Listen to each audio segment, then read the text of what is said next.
Tell me about your bar mitzvah.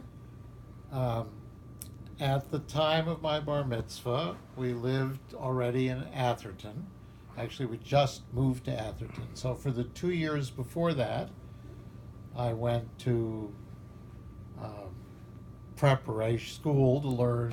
I was always in Sunday school, which wasn't a very good Sunday school then. But then we had like 2 years of education for bar mitzvah. And I learned Hebrew as a dead language. I never learned the meaning of the words. I learned how to say the words. And, I studied and I did a reasonable job.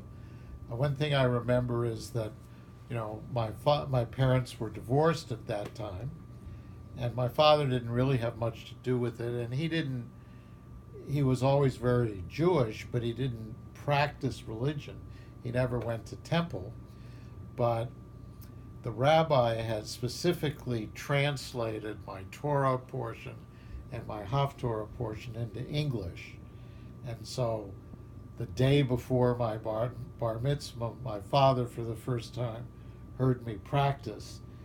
And because he'd only been to temple, 40 years before in Germany, where the service was all in Hebrew, he had kind of a fit and didn't want me to do the English translations. And I remember the rabbi was very upset because he'd worked so hard to make nice English translations. But anyway, the bar mitzvah, I remember doing the service, and then we had a big party in our house in Atherton. There was a tent and lots of good food and lots of people and lots of presents. Did you have a theme? A theme? No.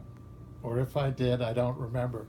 And there weren't things like now where kids usually do some sort of project for charity, tzedakah. And what's tzedakah? Tzedakah is the Hebrew word for charity, as presumably you will learn as you prepare for your bat mitzvah.